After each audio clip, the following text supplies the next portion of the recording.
Listen up, Friar Faithful. 97.3 The Fan's Padres Roundtable is on the air. Unbelievable! It's time to discuss everything going on with the Padres. The 97.3 The Fan crew is here for the most in-depth discussion on the Friars in our weekly Padres Roundtable, delivered by San Diego Roundtable Pizza.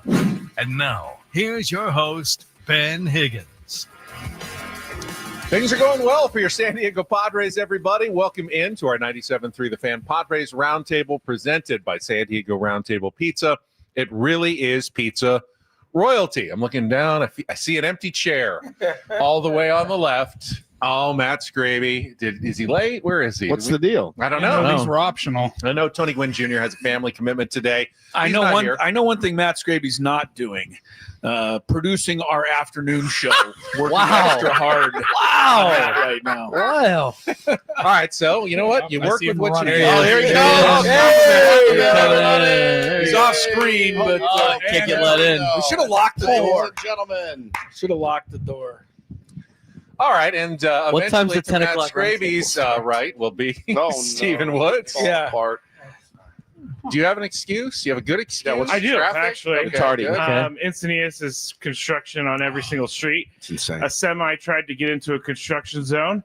It got stuck because it couldn't make the turn. So they had to do like a 9,000 point turn in a semi. So, Oh, yes. nice. All right, well, That'll you know, do it. how early would you have been without that? 10 minutes. 10 minutes, Okay. maybe 20 is the plan next time.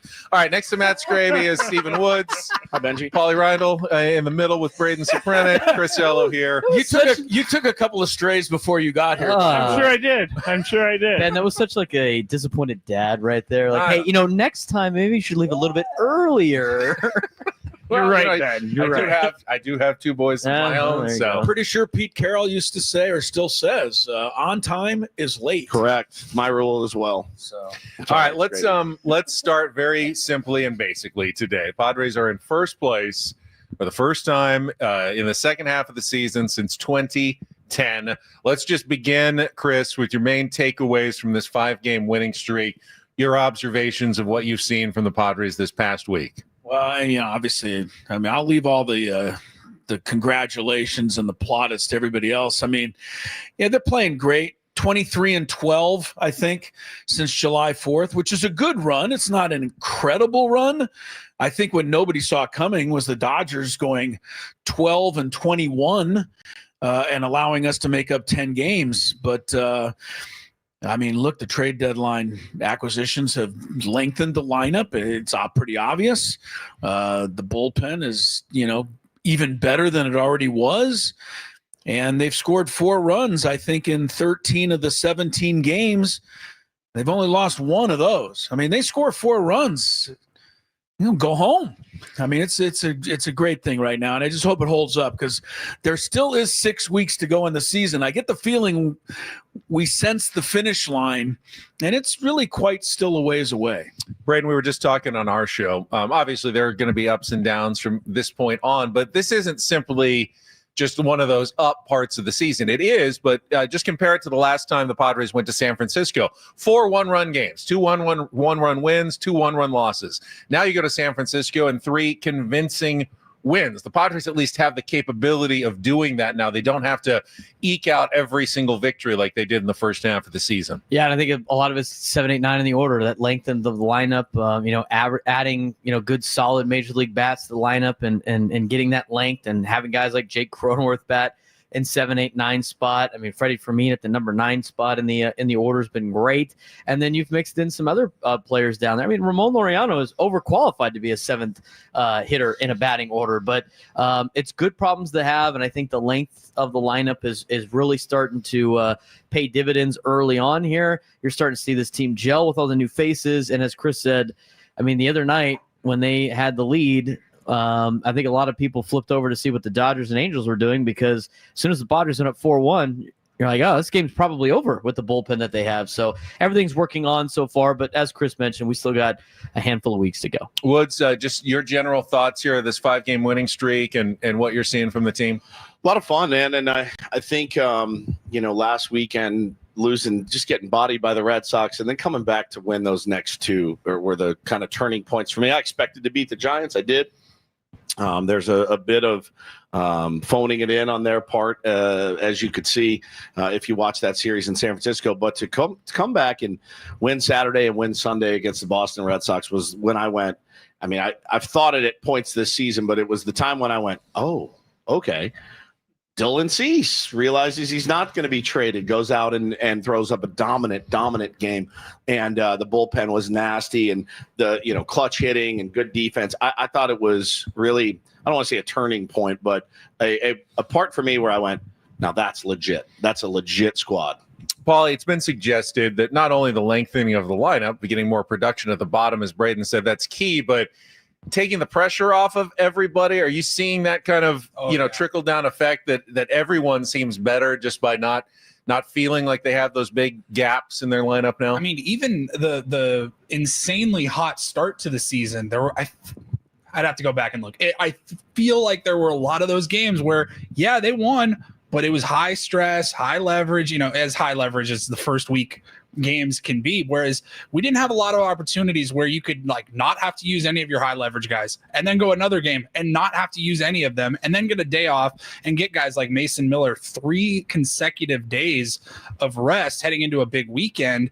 That just hasn't been an option. Every single win, it felt like, for the most part, through the first 110 games, it felt like a playoff game. You were losing, you were pulling your hair out because it was 1-0, 2-1. These close ball games. It came down to the pitching, and we have been saying time and time again, this bullpen can't do that all year long. Yeah, it's fun to envision a playoff scenario where you can just hand it over to your bullpen in the 4th inning, but we had to get there first of all, and they still do. But you're like, are these guys' arms going to fall off by the time we even get to October, and it's all for nothing? Matt, as I go to you, I want to bring up a stat Sam Levitt had on our show today, and Padres are currently on a 14-3 stretch. This is actually their second 14-3 stretch of the season. They also started 14-3 in their first 17 games, and I think one similarity is, if you remember in those games, they were actually getting production at the bottom of the order. It wasn't sustainable. Martin Maldonado and Elias Diaz were both hitting like 250, 300 back at the time. And when the Padres got that production at the bottom of the order, they were a very formidable team.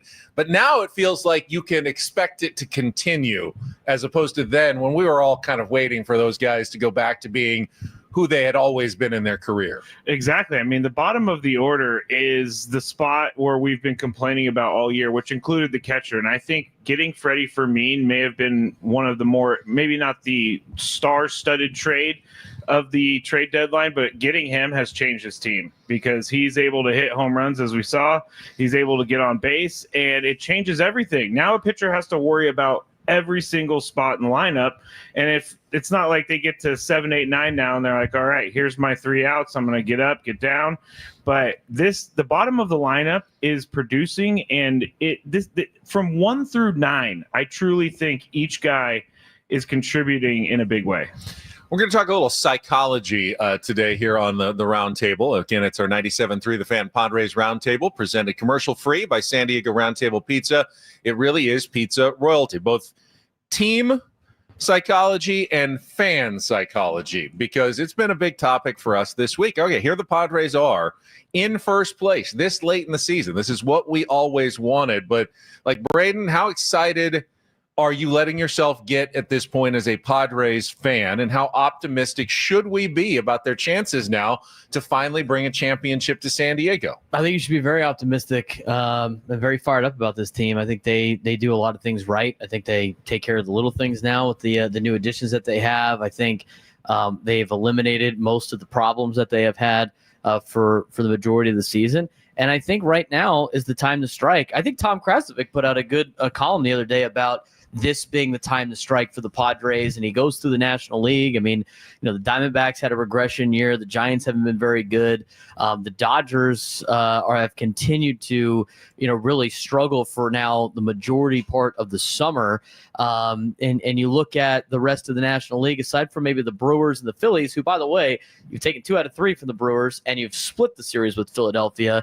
There's a lot of great opportunities for the Padres to make a run in the postseason. On top of that, when you think about the Padres in the World Series, right, it's 1984 and 1998, they ran into two juggernaut teams from the American League. There are no juggernaut teams in the American League right now that you would sit there and be like, this is the greatest X team ever assembled. This is the greatest Yankees team ever assembled. This is the greatest Tigers team ever assembled. So I think the stars are starting to align a little bit, but obviously as Padres fans, as San Diego sports fans, you never want to get too ahead of yourself because there have been some things that have gone wrong in the past. But out of all the chances the Padres have had to potentially make a run and win a World Series, this is probably one of their better chances. Woods, you're kind of an enigma to me when it comes to this because you're always willing to celebrate and be excited about things, but you also love the Winston Wolfe Pulp Fiction quote that you can't repeat on the airwaves about celebrating too early before the job is done. Yeah. So, like, where should we be here as fans in terms of our like excitement level for this team? Man, I think, I look at my 7-year-old and how excited he is, how excited his friends are, bold proclamations from them. And I think, I also see the other side. I spend a lot of time online. I'm constantly online. So I see a lot of it, waiting for the other shoe to drop. And I think it's fair. I do. I think any way you want a fan is fine by me. I don't subscribe really. I don't subscribe to it makes me sick to see some of the bold proclamations that I've seen, mostly out of Dodgers Twitter a couple of months ago. And I understand. I mean, they've had a really nice, dominant run in the West, but to see the division's wrapped up and it's like June, and man, that's very bold, and that could come back to bite you. But I think if you want to wave a rally towel at the game, if you want to I draw the line at making a rap video. Anything other than that, I'm no or songs. No songs or anything. Anything other than that, man, do what you want to do. I get excited about the win. I do. I get very excited about the win, but then it goes away because I know there's 41 games to go, and I'm like, okay, great. Now turn the page.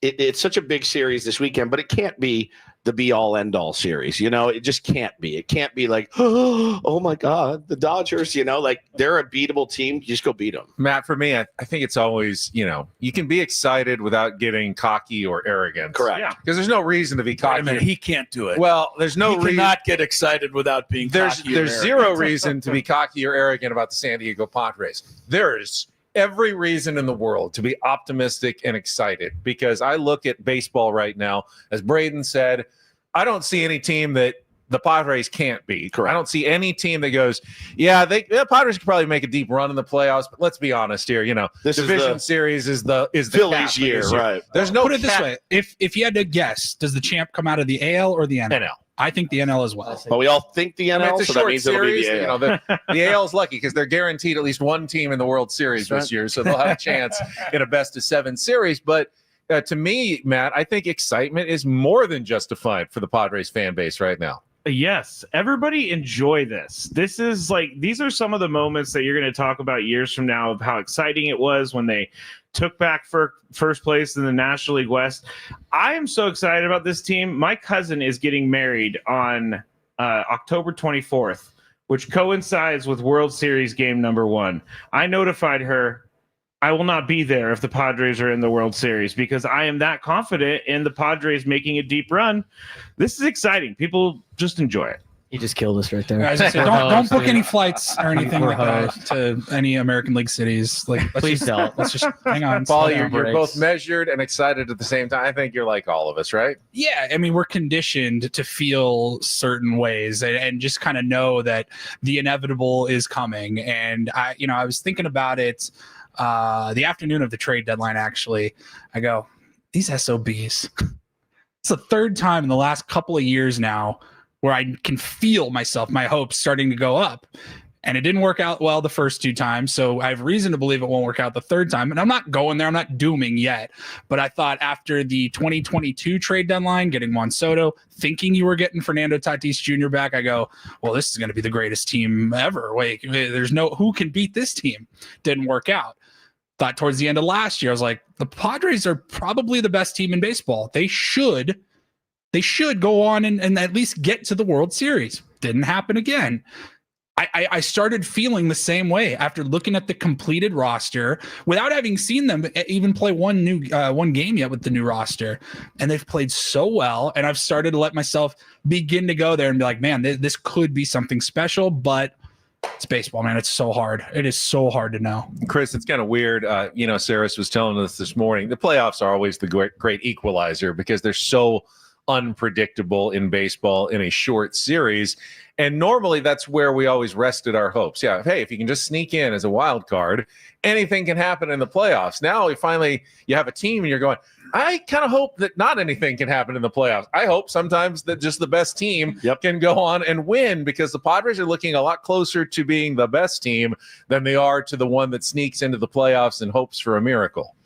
A few things. I said yesterday, you don't get any trophies and nobody remembers you being in first place on the afternoon of August 13th. So we do have to keep that in perspective. On the other side, waiting for the other shoe to drop is no way to do it. Don't do that. Go all in on this team. This team is worth going all in on. At the end of the day, give it your best shot. The Cubs could never win it. The Red Sox could never win it. Hundreds of years. We're 50 plus. There are hundreds of years. You go to other, sports. Teams get to the big game, but they'll never win it until they win it. So maybe this is the year. We don't know. But why not go all in? This team certainly seems worthy of us going all in on. I feel like we could beat the Dodgers by 5 or 6 games if we keep playing well, because they're hurting right now. They're taking on water. I want to make sure we pass the Phillies, because I do want one of those first buys. I'm not worried about, what if we have to rest for 4 days? I just think this team's good enough to overcome all that, and I'm going to believe in it like that. All right, that's a little bit of the fan psychology. Now let's talk a little bit about the team psychology. After the game yesterday, and, this could have been a bit of a throwaway quote that you're just given to a reporter after the game. Fernando Tatis Jr. said, "It's in our hands now. It's just how much we want it." So, Matt, let me ask you, how much do you think desire is a factor, especially in baseball compared to other sports? Like, can you just want it enough that you can hold on to a lead because you tried so hard down the stretch? Or is that not really the attitude that this team should think about going down these last month and a half of the season? I'll take whatever motivates them. And if that's what motivates them is that we got to get this done, then go for it. Because the baseball season is so long. These guys, for the most part, are just kind of in cruise control for some part of the year. But now it's time to turn it up. And I love that Fernando said that, because that's what the team is thinking. Like, we have to take advantage of this right now. And the destiny is in their hands. And so motivation and things like that, I think, play a part. But you also have to have a good team with good players. But I think motivation on a good team with good players can go a really long way. Woods, as I was saying during our show today, I don't want them to feel like they need to try harder going down the stretch. What they're doing right now is working. So just keep going. You play smart baseball. You didn't see everyone with their hair on fire when it was 10-1 in the game yesterday, and he hit a ground ball. It's fine. You're out. Let's keep moving on. Let's be smart the rest of the way. That's kind of what I'm looking for. It's not, to me, a matter of desire. It's not football where, if you just have a little left, you can, fight your way through a little more pain and, one more tackler, maybe your will can carry you to a title. Baseball's a different sport. It is, but I think, it comes down to also preparation. Can you prepare a little bit better? Can you prepare a little bit harder? Can you take a little bit better care of your body? Can you make one more right decision? Things like that, to where, they love to make a big deal out of things about, like, Mookie was struggling last year in the playoffs, and they made a huge deal how he locked himself in the cage and hit 200 baseballs. Well, the next game, what happens? Mookie Betts came out and started hitting the baseball again. Some guys that doesn't work for. There's some guys that are like, bro, I need less swings right now. I'm exhausted. My back hurts. Like, I need to do less. Those guys, Schulte trusts them to know what they need to do. But I think when Fernando's talking about that, the collective group is all on the same page. And yes, that's like the goal. The brass ring is there in front of them. And I think wanting the brass ring holds a more of a philosophical question than we're going to try really hard. We're going to squeeze the bat really tight. We're going to overthrow. I think that's what you worry about with little leaguers. You don't worry about it with pros. You're right. But Paulie, I think Woods makes a good point. Do you see that the Padres haven't gotten close the last couple of years? I was just going to bring that up. Yeah. And knowing that, they have another chance here, they take these seriously because, Yeah, I think it happens. I don't want to say all the time, but I do think if you go back through teams that won championships, like what happened the year before that, or even 2 years before that. Like I hope as we're coming down the stretch here, like I think about the image of Game 5 NLDS last year. Game's over. Dodgers celebrating. Who's sitting on the bench? It was Jackson Merrill. Yep. He's just sitting there. I think maybe Bogarts had his arm around him at one point, but I remember the picture and the video of Jackson Merrill just sitting there, soaking it in. Rookie. Watching that celebration on their home field. And I remember hoping in that moment, don't forget how this feels. Remember this next year and beyond. Use it however you need to use it. And I hope, with the continuity on the roster, we didn't lose a whole lot of guys from the roster that they had in the playoffs last year. So I hope a lot of those guys have that same feeling. And you don't have to use it to push too hard, because I do think I agree with you, Ben. Like there's a point where you can want it and want it and want it, and then there's a point where you're pressing and it's too much and you need to like peel it back and relax. So I hope those guys, they remember that feeling of last year, thinking, you know what, we think we were the better team and we got beat, and then that team went on to win the World Series. I hope it hurt, I hope it stung, and I hope it fuels them for this October. Manny sat down with us at spring training in 2023, and like Manny's kind of a tough interview sometimes because you have to pull stuff out of him. And I'll never forget the moment. He like grabbed the mic and basically was like, look, let me start with the fact that we are mortified and embarrassed about how last year ended. It sucked. We don't want that to happen again. Didn't have the best ending last year, but I was pretty inspired by that baseball team most of the season, as I have been by this baseball team.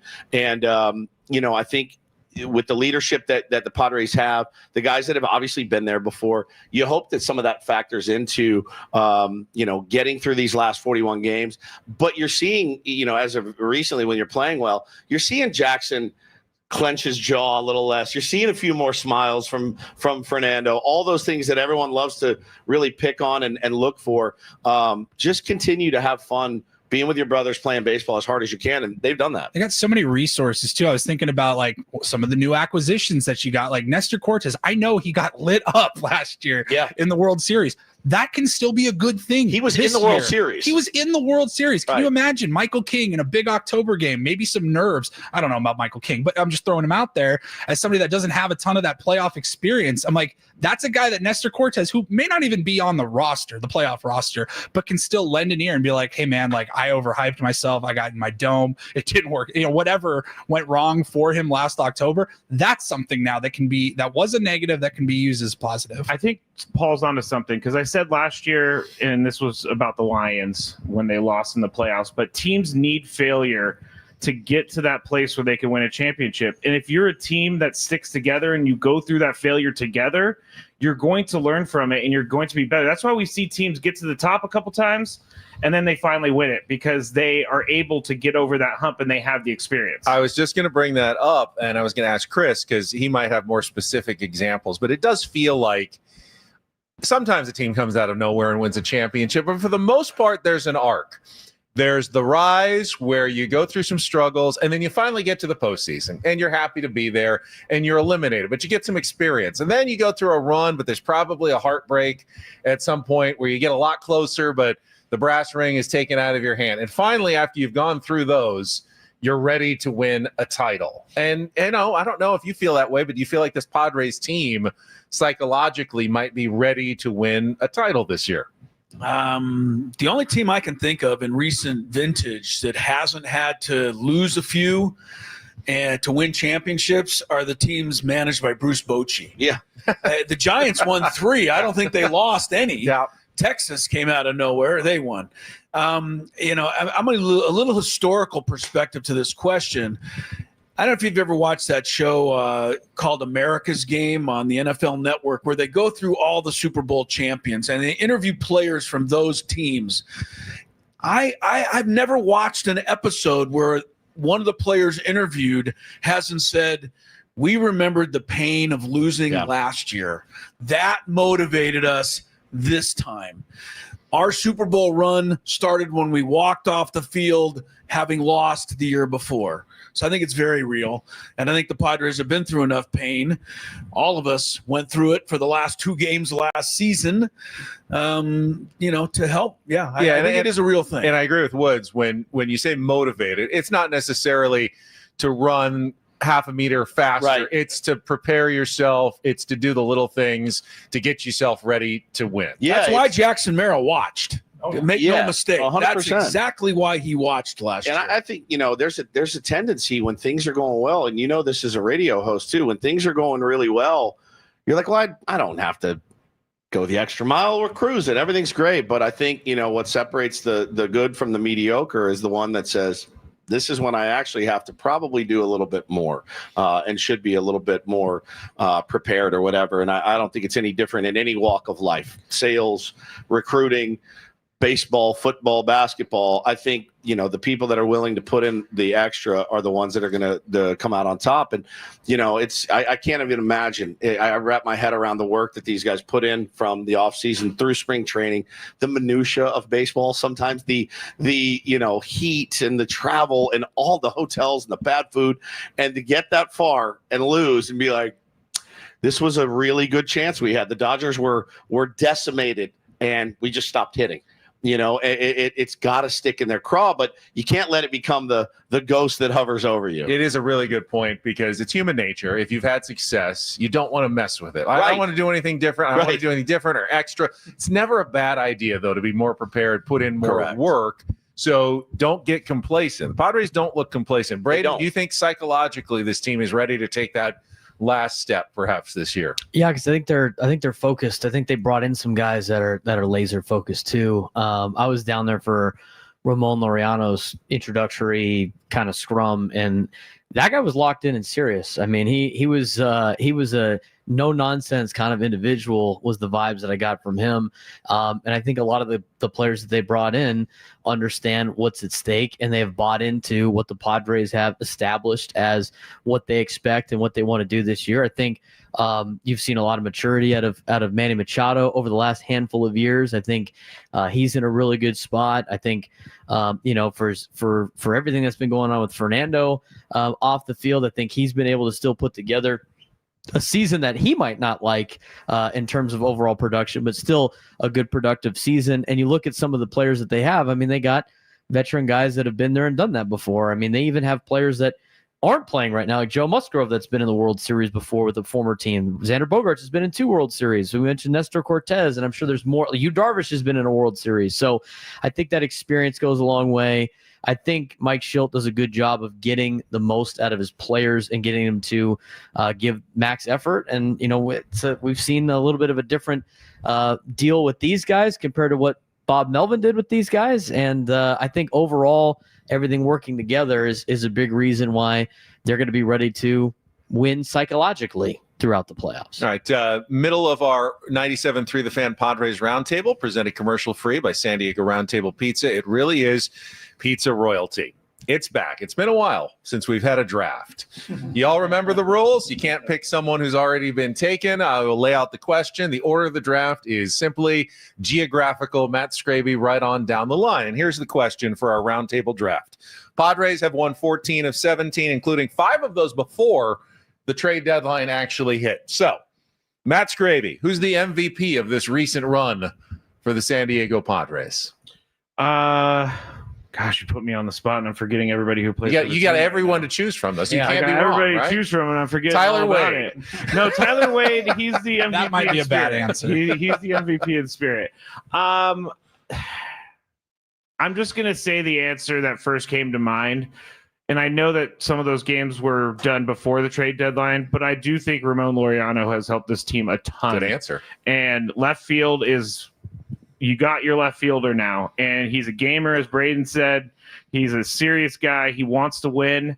I think his addition has taken them up a little bit, so I'll take him. All right, I picked this question because I think there are a lot of good answers and valid answers to this question. Last 17 games, Woods, who's the Padres MVP? I think Xander Bogaerts is a couple of big home runs.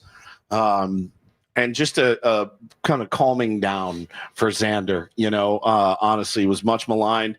And I think for good reason for a lot of his Padres career, but to just settle in and to be, I know there's been a couple of defensive miscues, which have been uncharacteristic of Xander this year. But all in all, just a calmness to him, a joy. I'm seeing a lot of joy from him. And I think a steadying force at shortstop for the San Diego Padres, and finally realizing, some of the potential that we saw has gone a long way in these 17. Paul, I don't know his numbers in the last 17 games. It feels right to me. Big home runs. Yeah. Feels right to me. All right, Paulie? Can I say AJ Preller? Yeah, absolutely. Sure. No, I won't. That's too easy. I think he should be one for everybody, honestly. And then it's who's next. I'll break the mold a little bit. I'll go Dylan Cease. Ooh. He has turned things around overall lately. He has looked much better, much more comfortable, and much more like the Dylan Cease that we come to expect now. Anytime he gets the ball, if it's a big game, like there's nerves. I don't know if it's PTSD from last October or whatever. He had a really weird first half of this year where he would look dominant for like 3 to 4 innings, and then it would unravel fast. I mean, go to the bathroom, go grab some water or something. You come back to your television, and we're down 4 already. It's crazy. He is looked like he started to lock in, flip a different gear, whatever you want to call it. He has looked so much better. And that was a huge question mark that we all had for weeks leading up to the trade deadline. What do you do with Dylan Cease? They chose to keep him. And as of right now, it looks like that was a good choice. I was strongly considering taking Dylan Cease if he was still on the board, but he goes at number 3, which leaves our 4th selection now to Braden. I think Freddie Fermin's been huge for these guys. I was thinking about Dylan Cease and Xander Bogaerts and Ramon Laureano, just in case nobody picked Freddie Fermin. And to me, him being at the number 9 spot in the order and contributing offensively way more than what the 9 spot had been contributing has been a godsend. I think the way that he has handled the pitching staff. I mean, Yu Darvish the other night pitched really well. Yep. And the whole thing with Yu Darvish was he needed his own personal catcher, Victor Caratini, when he came over for the first time. And he had to find the guy that could catch him because of all the pitches that he throws and all the variations of fastballs and variations of sliders. You go down the list. And the first time Freddie Fermin ever catches this guy in bullpens and anything was that Tuesday night or Monday night, whatever it was. He did a great job. So I think the way he receives, as Mike Schilt has mentioned, that's a big thing for him. He's done a great job filling in there. He's done a great job throwing runners out. He's done a great job offensively. To me, he's been the MVP. And for Xander Bogaerts, as you mentioned, he's been the 6th best player in Major League Baseball since June 19th. Yeah. According to Fangraphs WAR. So you got a lot of guys making some contributions. We talked for so many roundtables about how they don't even need a star at catcher and left field, just someone serviceable who can do a minor improvement. They've ended up with 2 guys who, at least in the last 2 weeks, have been absolute stars in Laureano and Fermin. So they have both been MVPs. Chris, who's your selection? Speaking of those guys, the most surprising statistic of the week was that Fernando had 3 RBIs in the game yesterday. That means there were 3 guys on base from the bottom of the order. I honestly think my top 5 were all selected. I was going to 4 picks, but he mentioned AJ Preller, who I was going to go with. I also might mention Mike Schilt. Who else can I steal? You're going to use them all. I'm left with Jackson Merrill. Because what I liked was the win Monday night in San Francisco. That was a 1-0 game if there ever was one, and he broke it with the base hit and broke the seal on Logan Webb. I think Merrill's his attitude towards baseball and understanding the game is different from almost any young player I've seen come up. And I think that he represents all that's good about the Padres. I also want to give a shout out because I think this is a underrated part of why they've been successful. Gavin Sheets has taken his demotion, gone over to the bench, been the first guy off the bench to congratulate everybody who does something, and when given the chance, had a couple of 2-hit games. Mike Schilt even shouted him out and said, what we had to do with Gavin Sheets was not easy. His accepting of this role is a true measure, I think, of what this team's about. Jackson Merrill's impact on this team, outsized for his age and even his production, just what he does in terms of kind of setting the tone, very unusual for a 22-year-old. That leaves me with the 6th pick, always the toughest slot to go, but I will just go logically. 17 games. One guy has reached base in all 17 of those games. One guy has been in the bottom third of the order, the only one for all 17 of those games that has been the most important part of this lineup. And he rarely gets spoken about by San Diego Padres fans. That is Jake Cronenworth, who has a .453 on-base percentage during his 17-game on-base streak. He's come up with some big hits as well over that stretch. He's hitting over 300. He's quietly having a really excellent season. He's playing, defense at a strong level. He'll move around wherever they need him to go.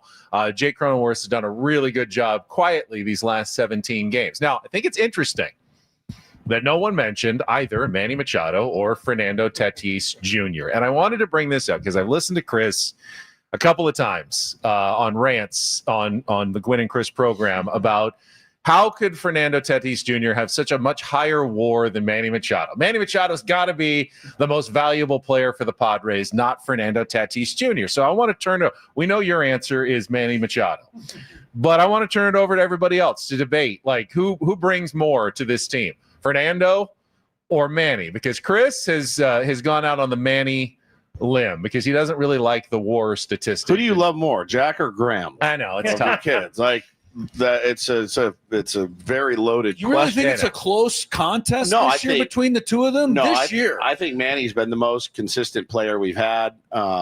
Weird, defensive stuff with Manny this year, but the defensive metrics don't like Manny. They don't love Fernando.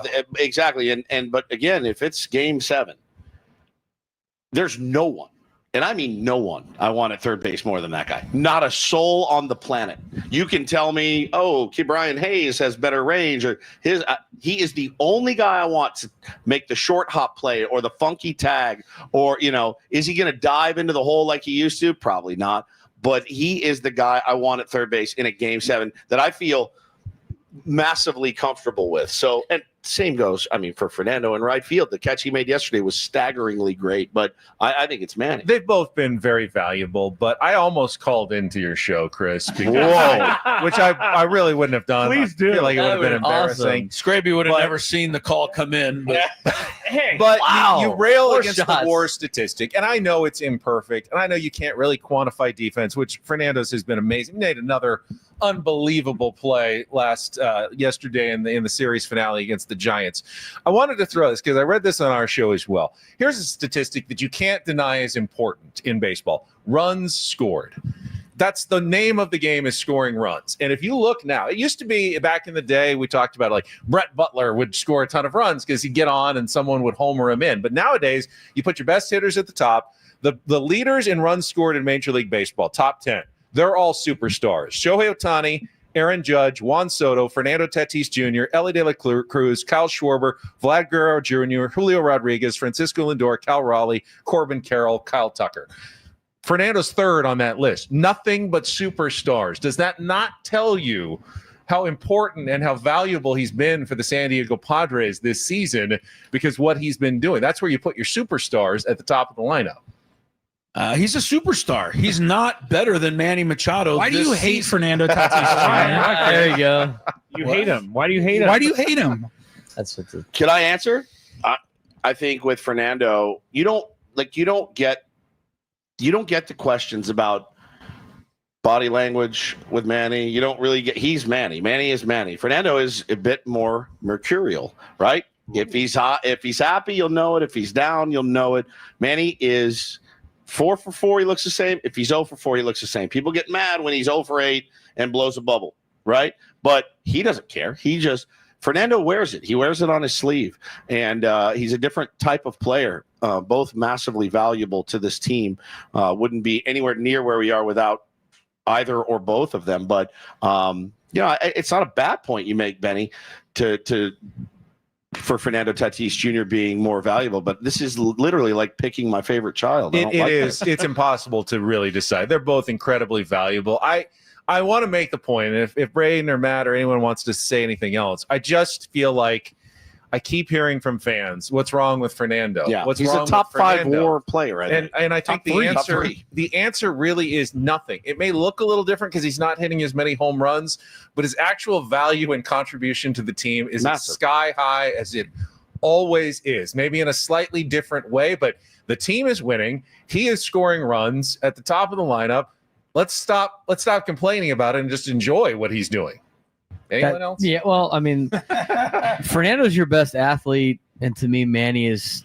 We're talking about baseball player. Value. He is the best baseball player. I think he's more valuable from the sense of when the Padres get into a losing streak, who gets him out of it? Yep, it's Manny. I mean, when the entire team's not hitting, who's the one that's starting to hit? Manny. It's Manny. I mean, that's just based on maybe some recency bias and some track record, but I felt like this year.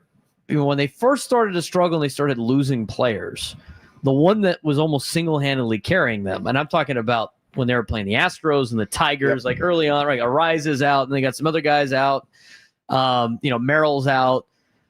Manny put the team on his back, and he shines in those moments. Now, does Manny always come up with the clutch hit at the end of the game? No. I mean, we've seen him strike out a lot of times near big high-leverage situation and stuff like that, but he gets you to where you want to be more times than not. Where he goes is where the team goes. Fernando's, up and down, like Wood said, but to me, Fernando's your best athlete, and Manny is, in fact, your best baseball player. I think you look to Manny when the team is slumping, and you see someone who's calm and collected. Yeah. I'm not saying no one looks at Fernando, but Manny's the leader of this team. His temperament and his disposition is what is telling these other guys, like, hey, everything's cool. Everything's all right. We're good. Yeah, we're good. Fernando, on the other hand, there are, like you said, he wears his emotions on his sleeves. No one's going to the guy who's wearing his emotions on his sleeves for comfort. They're going to the guy who seems like everything's okay. Like Manny would never say,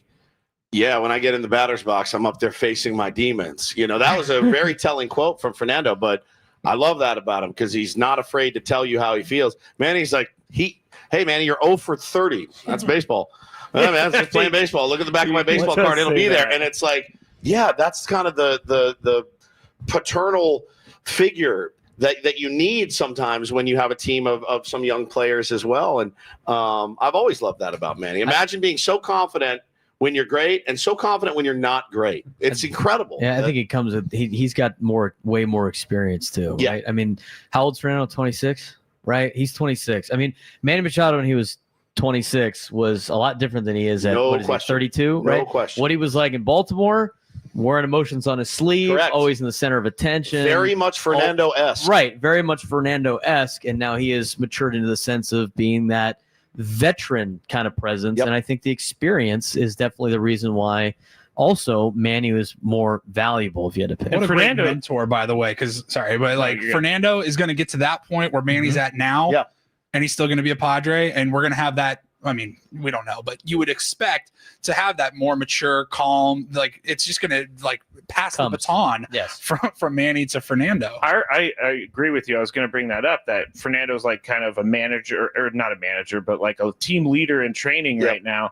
And he's already made steps in growth this year by saying, hey, I'm going to take the walk instead of swinging out of my shoes for the home run. I'm fine with the walk. I know it's not going to get me a ton of headlines, but it's helping my team. I've seen a massive growth in Fernando this year. Him saying the other day, I'm tired of getting thrown at up and in, but I'm not going to charge the mound. My team needs me.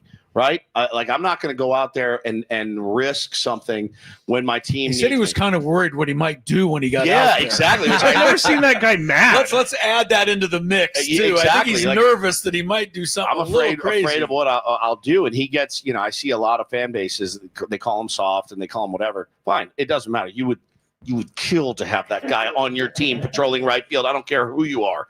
But that to me spoke of the maturity that he's already starting to get. All right, 7th inning stretch time. It's our San Diego Padres Roundtable Roundtable, brought to you by Roundtable Pizza. It really is pizza royalty. And we know there's going to be some very stressful baseball in our future, near and far, hopefully, in October. So everyone needs to laugh a little bit. Today's seventh inning stretch non-baseball question. Who is your all-time favorite comedian and why? Love it. I'll just jump in. Talking acting, stand-up comedy. Yeah, whatever. You can be stand-up comedy. an actor. Let's I think keep it stand-up across. comedy for comedian, but you do you. And I'm going to go first because and you can take my answer as well. It would shock people. Bill Cosby. No, you know me, Woods. My humor is very dry and dark. And even though I never say any of his 7 words, I think George Carlin is the funniest human being maybe who's ever lived. Yep. Chris does too. You a George Carlin person as well? He's not only the funniest, he's one of the smartest who ever lived. Brilliant. Yeah, the combination of smart, funny, dark, it always appeals to me. Braden? That's my answer. Well, I've seen Jeff Dye so many times that Jeff Dye is probably on my list, and he's more of a recent guy, obviously. So for me, I'd probably go with Jeff Dye. I've seen him at the Comedy Store multiple times, which if anybody's never been to the Comedy Store, that place is super cool in La Jolla. I had a good time when I went there for Jeff Dye the last time. So, probably Jeff Dye. He's probably the funniest to me. I've seen Woods on stage at the Comedy Store. That's true. I've done some sets there. Is he funny? Yeah, he was. Nerve-wracking. Nerve-wracking. That is. It is the worst. It's the worst experience. That might be one of the toughest jobs in the whole world, right there. Without saying, man, I've done a lot of stuff in my life. I have never been as nervous as I was before I had to go up and do 10 minutes at the Comedy Store. I was visibly shaking. Like but when you get done and you hear some laughs, it's also the biggest high that you've ever gotten. And you can see why a lot of those guys are very dark and they want to chase that high all night, because all I wanted to do when I was done was pound booze. And I was like, I've got a morning show in the morning. I've got to get out of here, because you're on what's above cloud 9? You're on cloud 12. You're like, this is fun. What a feeling to go out and do well. Speaking of great comedians, I mean, Seinfeld always brought up the point that statistics and studies show that the thing people are most scared of all is public speaking. Yes. Second is dying. And as Seinfeld used to point out, that means that at the funeral, you'd rather be in the casket than speaking and giving the eulogy. So true. But if you're going to go with doing stand-up comedy, you're not just speaking. You have to come up with something that entertains people. It's just so insane. difficult. It's insane. Yeah. Paul, a younger perspective here? Yeah, I mean, I would still all time. I think nobody has done it better than Eddie Murphy. Just, I mean, unbelievable. Some of the funniest stuff I've ever heard in my life. It's kind of wild, like what was acceptable in the 80s and what would not. If you have never heard Eddie Murphy, if you think of Eddie Murphy from like Shrek, don't go back and watch his stand-ups from the 80s. Don't do it. But he was just on another level, I think. And then currently, though, the best in the business right now, I think, for me is Bill Burr. The way he tells a story, the relatableness to it, whether it's his wife, kids, whatever. Like, he is so funny. He gets me laughing so hard. Matt Scraby? I'm not much of a comedy guy. I don't go to comedy shows a lot, but I should go to more because I think they're fun. So I'm going to say someone old and off the beaten path, but he's really funny because you don't expect Danny Tanner or Bob Saget to be hilarious. Dirty. Like, how did he get cast on Full House with that comedy out there? I don't know. There's a few guys that fall into that category. Yeah. Robin Williams, he's like the sweetest actor of all time, and his stand-up was just dirty. ridiculous. But Bob Saget delivers it in such a way that it's hilarious, and you're like, you're Danny Tanner. You're not supposed to say these things. So I'll go with him. I also have to go an honorable mention because no one brought him up to Norm Macdonald. So uncomfortable. The guy that made me fall in love with comedy, and my dad turned me on to so much good stuff when I was a kid. But the man that sold me, there were two. It was Rodney Dangerfield and Richard Pryor. And to this day, I don't know. I just have the fondest memories of driving around with my dad listening to. They had tapes. You get them at Columbia House Records, and I would listen to the Rodney Dangerfield tape over and over. And it was all about delivery, self-deprecation, delivery. I mean, I love that man so much. He was so dark, so twisted, so clouded. But like, to have him on stage, he was just on every single time. I always loved him, and Pryor is, for me, the GOAT. All right, only a couple minutes left here. Our 97.3 The Fan Padres Roundtable, presented by San Diego Roundtable Pizza. It really is pizza royalty. So a very simple question to end it. Padres play 6 of their next 10 against the Dodgers. How many games will they win of those 6? And give me a couple of quick reasons why. And Braden, you get your mic up, so you get to go first. I think they win. I think they win 4. 4. I think they take 2 out of 3 to get another game lead. I think they take 2 out of 3 again here in San Diego. I think they're getting the Dodgers at the right time. I think Padres are hitting their peak right as the Dodgers can't seem to get any type of luck. Take advantage of it the next 2 weeks. Matt? I said 4 last night for similar reasons. They're catching the Dodgers at the right time, and they're playing good baseball. So I think they take 4 out of 6, and I don't think that's a homer take. We all take 4 right now. Sign up for it. Oh, God. Oh, yeah, absolutely. Kidding me? You go high, you go up to 4. You're Oh, good. God. In a heartbeat. 4? Is that your Yeah. answer? No, I'm taking 3 and 3 because that's 3 what and I 3? do. I go 500. You always you like to under. He's not Set going the, you like to set expectations a little bit lower. I still have us at 81 and 81 this season, just so you know. So. I thought about playing the Collapse is same. They're going to have to work hard to get there. I know. I thought about playing the same like reverse psychology. Yes. Like, I mean, this team's going to be lucky to win 2 out of 6 against the Dodgers. Right. But no, I mean, yeah, of course you take 4. In a heartbeat, you sign up for 4. We're all very reasonable people. Chris, what do you think? What's your number? Well, first of all, I think the Major League Baseball owes us all an apology. And I've been railing on this all year. I don't know if you wanted to call in about it, but the fact that we are done playing the Dodgers with 5 weeks and 31 Here it games comes. left on the schedule is ridiculous. And it's a shame for all of us, for baseball, because it would have been a lot more fun that way. Thanks, John. Yeah, at least we get the Orioles. I thought you were going to be upset that they weren't Sunday Night Baseball this weekend. We got Minnesota Twins at the end of the month. Right. Yeah, it really is disappointing, and I know we're not the only division going through that. But I'll just honestly take the 3. I don't really need more.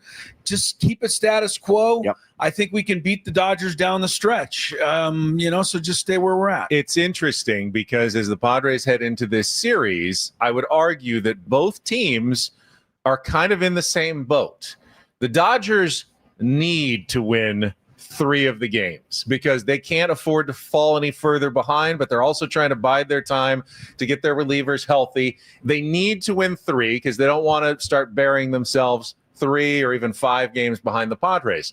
The Padres, meanwhile, need to win 3 games because all they have to do the rest of the way is match the Dodgers win for win. Yep. And if they do that and finish with the same record as the Dodgers over the last 41, they win the division because they're a game up. So both teams kind of their needs coincide over the next 6 games, which leads me to believe we'll probably see them both win 3 and lose 3. In these Keep in next mind 6. also, in between the 2 series, while the Padres are hosting the Giants for 4, Rockies. the Dodgers go to Colorado.